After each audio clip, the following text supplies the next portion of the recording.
Bugun sizlar bilan hayvonlar ustida tajriba o'tkazmay turib, kosmetika ishlab chiqaradigan brendlar haqida gaplashamiz. Bular Sheglam brendi, Kylie Cosmetics hamda Rare Beauty. Sheglam brendi 2019-yilda tashkil etilgan bo'lib, qisqa vaqt ichida kosmetika bozorida o'z o'rnini topdi. Yuqori sifati va hamyonbop kosmetika mahsulotlarini taqdim etish orqali har bir ayolga o'z go'zalligini namoyon etishda yordam bergan Sheglam o'zining noyob formulalari va keng rang palitrasi bilan ajralib turdi. Sheglam mahsulotlari hayvonlar ustida sinovdan o'tkazilmaydi. Bu esa brendning etika va ekologiyaga bo'lgan e'tiborini ko'rsatadi. Brend mijozlarning fikr-mulohazalariga katta e'tibor beradi va ularning istaklariga ko'ra yangi mahsulotlar ishlab chiqaradi. Sheglam ijtimoiy tarmoqlarda faol bo'lib, turli tanlovlar va aksiyalar orqali mijozlari bilan muloqot qiladi. Brend turli blogerlar va makiyaj san'atkorlari bilan hamkorlik qilib, yangi kolleksiyalarni taqdim etadi.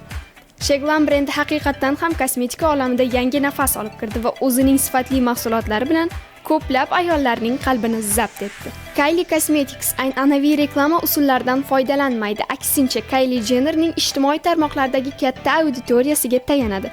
Kylie Cosmetics muvaffaqiyatdan so'ng Kylie Jenner, Kylie Skin va Kylie Baby kabi qo'shimcha brendlarni ham ishga tushirdi. Kylie Cosmetics mahsulotlari hayvonlar ustida sinovdan o'tkazilmaydi va vegan formulalarga ega.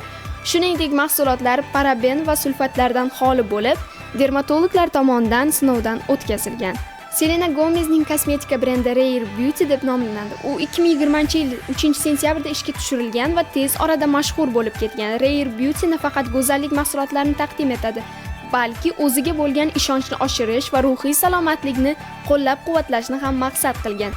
Selena Gomez ushbu brend orqali har bir inson o'zining tabiiy go'zalligini qadrlashi kerakligini targ'ib qiladi. Rare Beauty mahsulotlari har xil teri ranglari va turlariga mos keladigan keng tonal kremlar palitrasiga ega.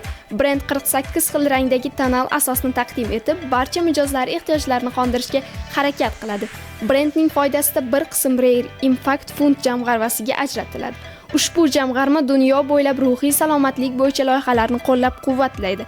Mahsulotlar dizayni estetik jihatdan chiroyli va minimalistik bo'lib, ayniqsa foydalanish uchun qulaylik yaratish maqsadida ishlab chiqilgan. Masalan, Selena Gomez artrit bilan og'rigan odamlar uchun maxsus, yumshoq tutqichli dizayn yaratishga e'tibor qaratgan. Brend chiqishi bilan bir necha oy ichida bestseller brendga aylanadi. Siz ham izohlarda o'z fikrlaringizni yozib qoldiring va bizga obuna bo'lishni unutmang.